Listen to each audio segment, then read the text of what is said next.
Le parc de Bercy présente un spectacle assez amusant. Quand il y a des grands spectacles au Palais Omnisport, ça s'appelle maintenant, je ne sais plus comment ça s'appelle, l'Arena à Bercy, il y a des queues considérables. C'est extraordinaire d'ailleurs. On voit des centaines et des centaines de personnes qui font la queue dans le parc de Bercy, qui a été annexé pour ça dans l'immédiat en tout cas. Et puis en même temps, il y a la Cinémathèque. Il y a quelques dizaines de personnes, ou centaines de personnes qui vont à la Cinémathèque et qui ne payent pas du tout le même prix, parce que la Cinémathèque c'est quasiment gratuit. Et le parc de Bercy, je pense que chaque place, je ne sais pas, au moins 15 euros, je ne sais pas. Et cette cohabitation de ces deux mondes, le monde de la Cinémathèque, où les gens, même qui n'ont pas de fric, vont pouvoir passer une journée à regarder des vieux films, et les gens qui ont un peu plus d'argent vont aller écouter des choses fraîches. Ce n'est pas des films, ils ne vont pas voir des films, ils vont voir des gens qui se présentent sur la scène, qui sont là, en chair et en os, en live. Et quel que soit le respect que je puisse avoir pour les gens qui vont à la Cinémathèque, alors au nom de la culture, on va nous dire mais oui, c'est très bien d'aller regarder des films des années 30, 40, 60, etc. On voit bien quand même qu'il y a un décalage, que d'une certaine façon, on a là des produits de second ordre. Qu'on le veuille ou non, la Cinémathèque donne des produits de second ordre qui ne valent rien. Alors déjà, le film déjà lui-même ne vaut rien, parce qu'on peut le réutiliser indéfiniment. Et puis alors des films anciens, alors ça vaut encore moins. Même si ça a une certaine valeur pour les collectionneurs, comme dans une bibliothèque, la Bibliothèque nationale qui entre parenthèses, qui est juste à côté du parc de Bercy, il suffit de traverser la Seine avec la passerelle Simone de Beauvoir. Donc on a, et puis les expositions, donc on a d'un côté une culture réchauffée, une culture ancienne, qui ne coûte pas grand-chose, puisque aller à la bibliothèque, c'est pas très cher, parfois c'est gratuit même. Aller à la cinémathèque, ça ne coûte pas grand-chose non plus. Aller d'ailleurs au cinéma aujourd'hui, ça ne coûte pas grand-chose non plus. Avec toutes ces formules de cartes illimitées, Gaumont ou UGC, à 20 ou 22 euros par mois, c'est vraiment, comme on dit, le pain et le cirque pour les populations basiques. Donc là, on a d'un côté des activités qui sont quasiment gratuites et qui correspondent à des produits anciens, et de l'autre côté des activités qui sont coûteuses et qui correspondent à des produits actuels. Je trouve ça tout à fait légitime. De la même façon que au niveau alimentaire, il y a des produits, c'est moins cher d'acheter des biscuits que d'acheter de la viande ou des fruits, même à la limite. Et on sait très bien à quel point les mères de famille font des économies sur le dos de leurs enfants en leur offrant des viennoiseries au lieu de leur acheter des fruits ou de la viande. Ça, c'est très sordide tout ça. Donc, on a là des mondes qui cohabitent. Le monde des pauvres, qui mangent des produits de bas étage, des produits qui n'ont plus de valeur, qui sont morts, parce que finalement, quelque part, le pain, les céréales, tout ça, c'est des produits qui sont morts, qu'on peut stocker indéfiniment, qu'on peut stocker dans des silos. Mon père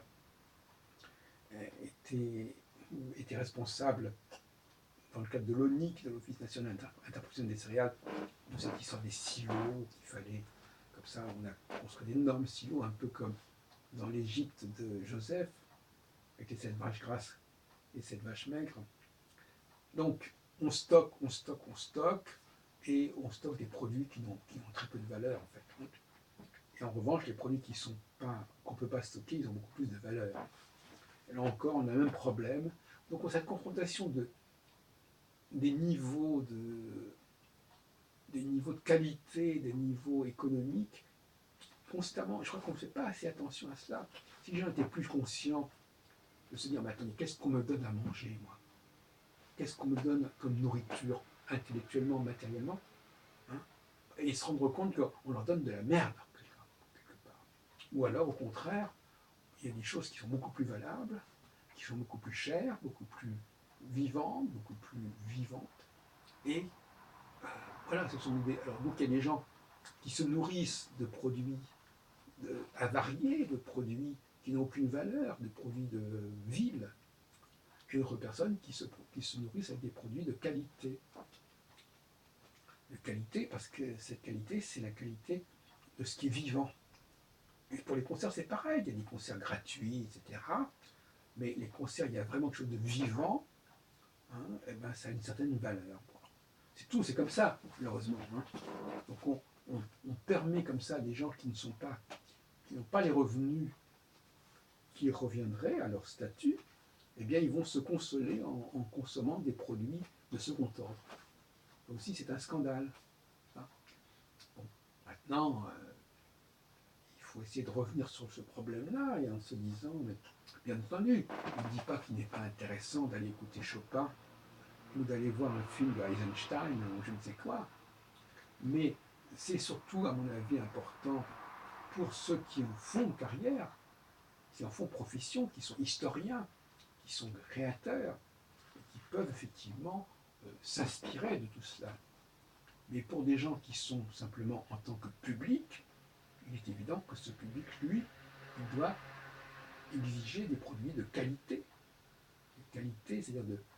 Et la qualité, alors on peut jouer sur le mot qualité, en disant, ah oui, un film des années 50, ça a une certaine qualité. Mais non, sois sérieux. D'autant plus que, je l'ai dit à plusieurs reprises, le public, c'est quand même le public qui est important.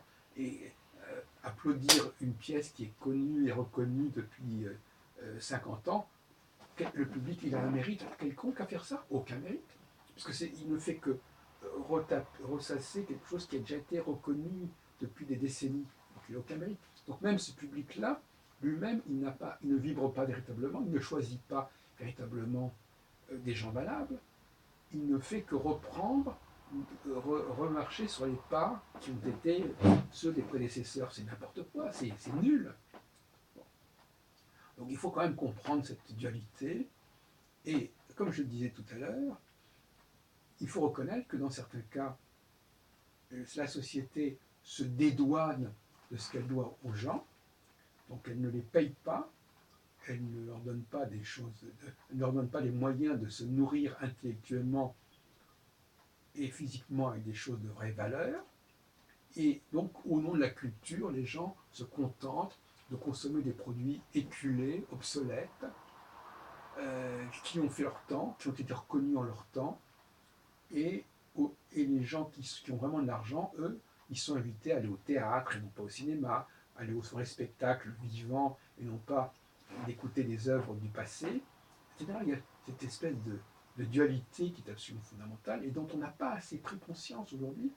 Et donc, au nom de la culture, on met une espèce de... On se voile la face, n'est-ce pas? On met un voile sur ce scandale financier, ce scandale économique. Et donc, il y a toute une population comme cela qui, si ce ne sont pas des créateurs véritablement,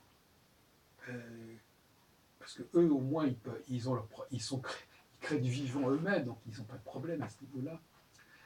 Mais ceux qui sont des consommateurs, eh bien, au lieu de consommer des choses vivantes qui pourraient les nourrir véritablement, ils consomment des produits de second ordre.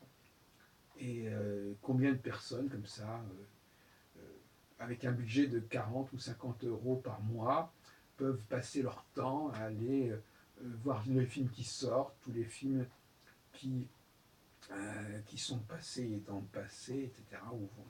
Je veux dire que c'est vraiment la culture elle a bon dos pour justifier cette situation scandaleuse.